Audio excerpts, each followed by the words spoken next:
So hii ndi part 9 ya nkhani ya Akanema Olawurawa kapena kuti pornography.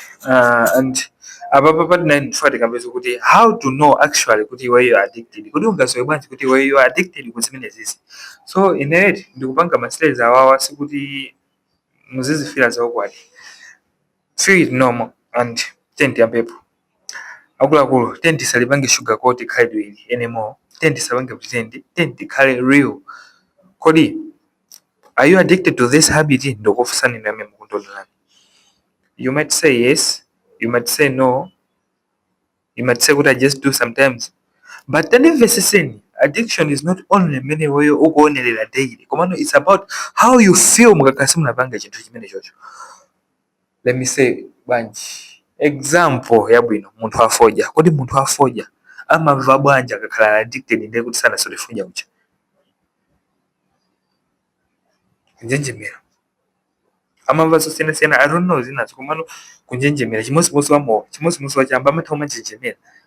Sisi kutengera kuti wakhala nthawi itali bwanja sana sori foja kapena sana mwemowa zimatheka anthu kukhala kukwinzi kuja mwezi kapena mawiki asakusuda chifukwa choti ali mchipatala. Komano amafira bwanji nthawi imene ali mchipatala muja. Ngati ndende help akungonjenjemera. That's addiction. The way you feel mukakasi munachite khalidwe limelo. That's addiction. So ndikufunsa ni mafunso awiri atatu. Muziyankhe nokha mumtima. Kodi munamba mwazipangapo promise kuti ine ndikusiya kuonera Akanema wawo komano zinakanika. After 2 days munabwereranso kumaonera. Funso loyamba limene. Funso lachiwiri. Kodi mumafeel guilt, mumafeel emptiness mumtima mwanu mukapena shame after kuonera komabe mumaonera abe or mukufira choncho. Mumafira kuti ine izi ziti koma kuchipembedzo kwanga atu komano ma principles anga sizoyenera koma mukupanga mumafira choncho. Funso lachiwiri. Funso lachitatu. Kodi munamba mwamunamizapo wina wake zakhadwe atakufunsani kodi mumaonera izizi kapena munamba mwadeletapo history ku Chrome kakuli koseko ku delete after kuonera ku delete. Have you ever done that? Funso lachifolo.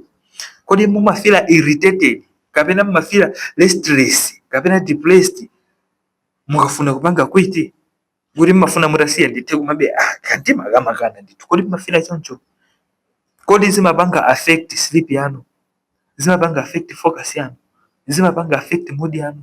Kodi zimapanga affect your self confidence? Ngati mafunso atatu mwa mafunso amene ndafunsawo ndi yes, that means si habit chabe, it's a trap. It's a trap. Ndi nsampha. Mundimvese ndi nsampha. Research ikuonesa kuti over 80% ya achinyamata under age of 25 or 35% ya achinyamata pa msinkhu umenewu are exposed to adult content imene they do it weekly, and most of them amayamba ali ndi zaka 11 kapena 12. You know the danger of my smartphone you are zimene zizi. You are exposed while you are young.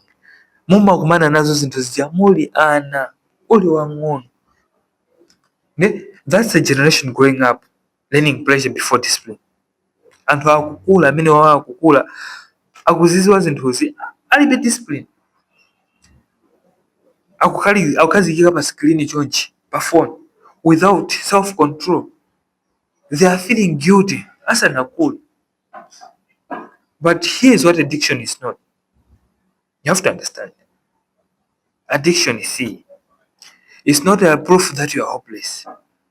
Addiction si tanthauza kuti wewe you are hopeless. Addiction si tanthauza kuti wewe siwe munthu.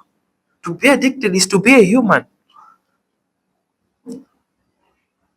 Your brain has been tricked by a multi-billion-dollar industry because they are profiting from these pawns.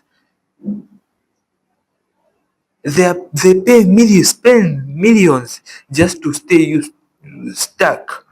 Iweyo simunambe mwazifusa hapo kuti kodi film amakalipilisa ku cinema uja amakalipira zindalama zambiri.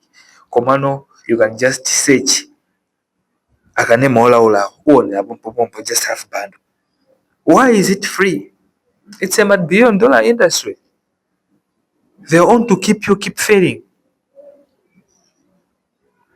Because the longer you are weak, the more they profit.